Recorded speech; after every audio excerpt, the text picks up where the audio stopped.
Is the Neurotrope worth getting? That's the $1,000,000 question. Or should I say the 64 gold question? Either way, that's exactly the question that I intend to answer in this video. So stay tuned for all the information that you're going to need.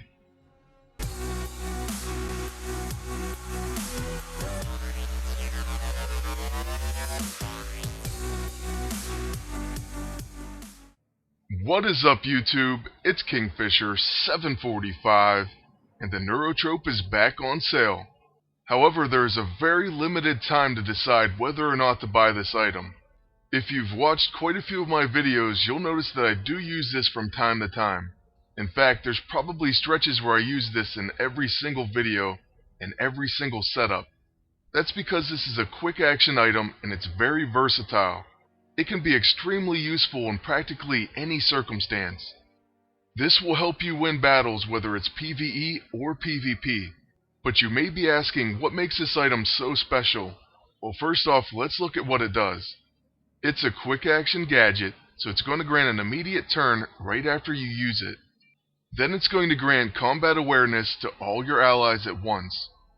This will cause them to perform a counterattack against the next single target or area attack.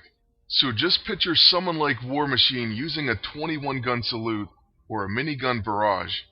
Sure, he'll fire it a few times, but then he'll get blown up by counterattacks. This is one of my favorite ways for dealing with AoE attackers.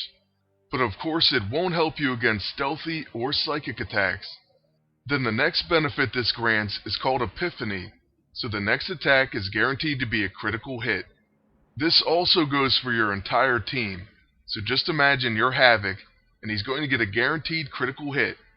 So those are the two guaranteed benefits, but it also has the Sun Also Rises. What this does is grants random beneficial status effects to all allies. This has a chance to apply basically all the standard finest hour buffs from Strengthened to Fortified. And it also can grant Recuperation, which restores stamina, and Regeneration. So obviously this is a fantastic item to have. Basically what I'm saying is if you're on the fence to buy this item, you should go ahead and get it. Also, what makes this item so amazing is the fact that it is a gadget. Its effects will remain the same no matter how much you level. So if you're not quite a 300 and you do plan on leveling up, or even if they end up raising the level cap later, this item will never need to be reforged. That's truthfully why if you want to buy gold items, but you only buy a few limited ones, then you probably want to stick to gadgets, especially if you're not level 300. They're going to last forever and you'll never need to spend more gold to reforge them later. The fact that it's a quick action also means you could throw it on both offense and defense, and you really don't have to worry about it. You generally don't want to use all your item slots for weapons because you can't use them all at once. With this being a quick action, you can use it in combination with any other item or weapon. Alright, so let's go ahead and use it right now. We're going to see which effects we get.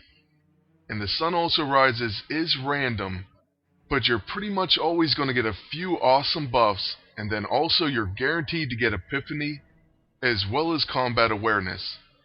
And the first thing you see pop up is Strengthened on Quicksilver. So now just imagine how much harder he's going to hit with that 25% boost to attack. My agent also gained Agile, Focused, and Fortified, so those buffs can also help with the Blade of the Guardian or any finest hour weapon. So for example, the Ionic Sledge.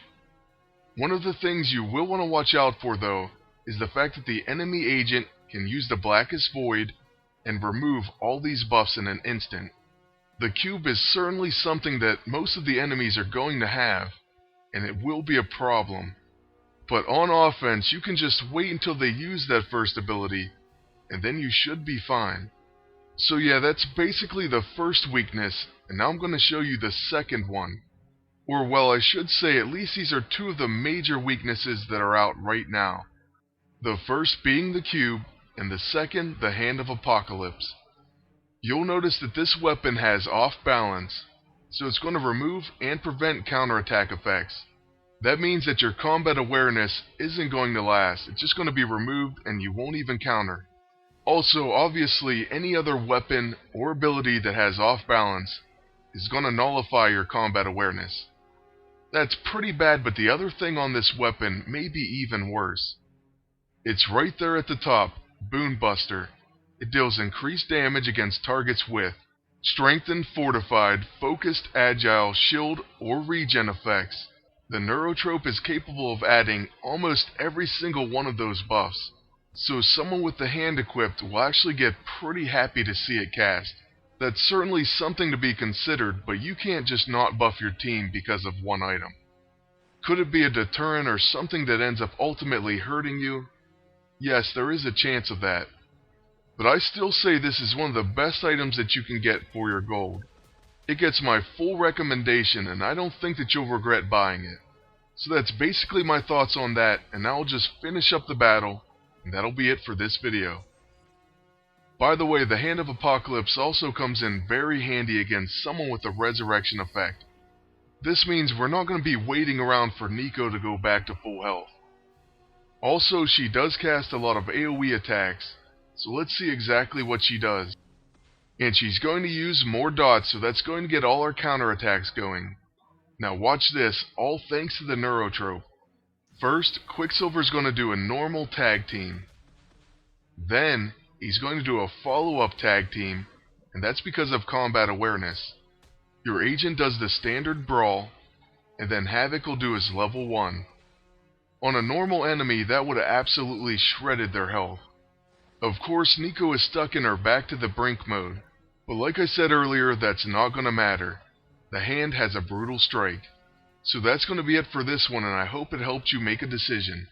Lastly, I want to thank you all for watching, and ask you to please like, comment, and subscribe. And until next time, good luck, and take care.